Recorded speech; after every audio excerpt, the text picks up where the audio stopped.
Okay everybody, this whole series here is actually how to put together an IKEA kitchen fast, efficiently, without the books. So you can just watch these videos a few times and then do it for yourself. First and foremost, this is the legs for the bottom base cabinet. It comes with these parts here as you see on the floor. This is another set. All you do to begin is actually twist the first part of the leg all the way down until you hear the tab snap. I've already made all of these. You take the ring part and you point the open part upwards, so that's the one that goes down on the floor. You cap it off with this lovely little guy, and then the boning here, or whatever you want to call it, is actually the back part of the leg, so you just simply put it in there. These are for the kick plate, so these actually attach to the kick, and then that's what snaps onto the back of the leg. So you can make all of them right away because you're going to need them eventually anyway. Hey everybody, back with Kara and Steve at GTA Property Partners. This is how you put together an IKEA kitchen fast. So the tools that you're going to need is a Phillips drill, a hammer, a straight screwdriver, a small enough one, and of course a knife to open up all the boxes. I am putting together an upper cabinet right now. So these are the top part that actually hang on the rail, which secures them to the wall. So they are going to actually go up at the top part here. You do not need the book. You can follow this video, by the way. These lovely pieces here are going to go in every little smaller hole, followed by the dowels that you hammer in. So I'm going to show you real quick just on the one side here. With an upper cabinet, guys, you are going to do all sides, so the top and the bottom with these dowels. So these go at the bottom, okay? These pieces here are getting screwed into this little hole. There's 4 of them per side. And then, like I said, those silver clips there is what secures the cabinet to the wall. So you want to make sure that that circular point is pointed outwards. You put the 3 screws in this way, followed by, actually stay tuned, I'll build the rest of this and then I'll show you how to put the back part on and screw the dowels in. Okay, part 2. So I've gotten all of the hardware put into the cabinet. One thing I forgot to point out is that you want these 2 lines pointing each other. That's how you make the cabinet properly. These are the dowels. So this is the bottom of the cabinet. You place it on this hardware here, and then you use your straight screwdriver to secure it into spot here. You obviously need to do both ends. So once you've got these 2 ends on and secured in, guys, what you're going to do then is actually put the back on the cabinet. So you slide it in this hole here. You're going to top it up with the other side of your cabinet here, making sure that these 2 silver points are actually on the same side of the cabinet. You turn it over, you nail it off, and voila, your first cabinet is built.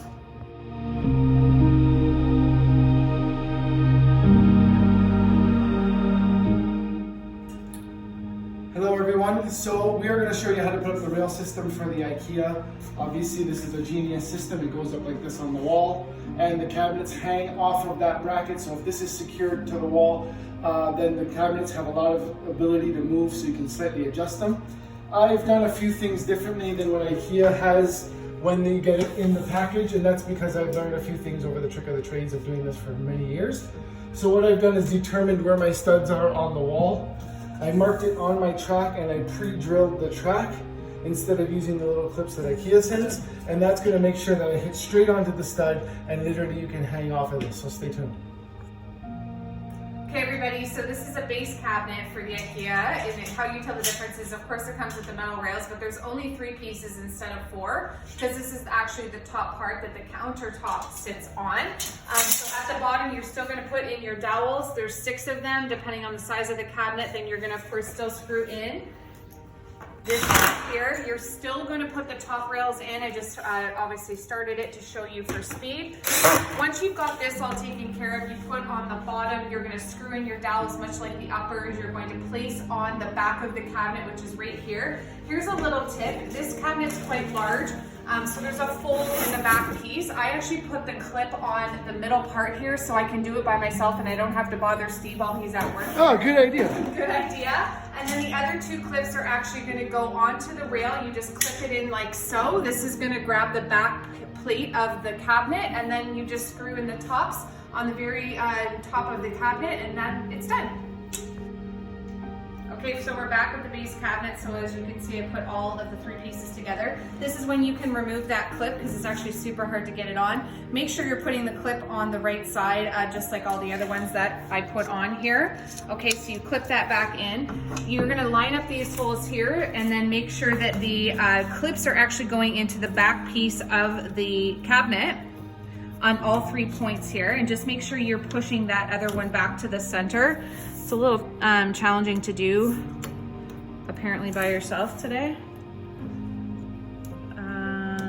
Here we go. Okay, once you've got that taken care of, you can actually take your screw and screw in this, and then there's going to be another piece that goes on in the front. You want to do this first, guys, before you turn the cabinet over to nail it off, because that way the cabinet's gonna actually stay together for you and make sure that you're not screwing up with the nails. Okay, so after you've got this nailed in or screwed in, you turn the cabinet over and nail it off just like you did with the uppers.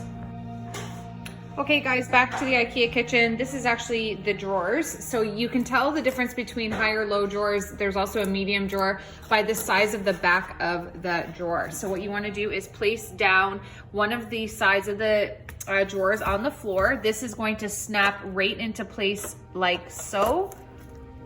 Push down until you hear it snap. You're gonna top it with the other white part. These 2 are the rails that you can just save off for later along with this full package, and I'll show you how to actually install the door on the front of the actual drawer.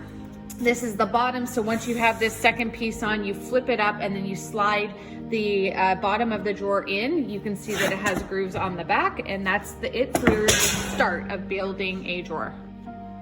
Okay, everybody, back with drawer making now. So there's a difference between high, medium, and low drawers. This is what they consider a high drawer, and it's because of the size here. So you're gonna see this back plate is obviously a lot thicker than most of the other ones, such as this one here where it's considered a low.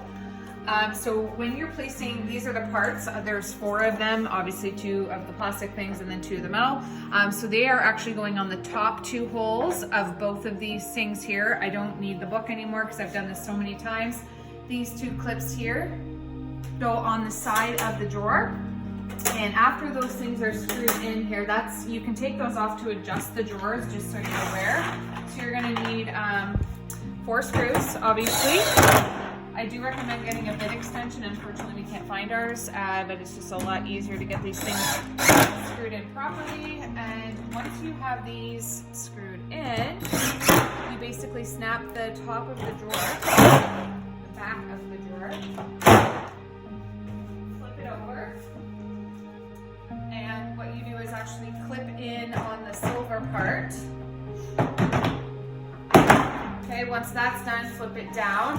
As you can see, I'm using like a little bit of a tabletop so you don't have to bend over. Gray side is for the left, so you clip that in on the side, flip it here. I'll show you how to do this. You put this other plastic piece on this side, you clip that in, and then you take a screwdriver with this little peg here, pop that in, and your drawer is complete. Once you do the other side, of course, and just put the stoppers on all 4 corners. Voila!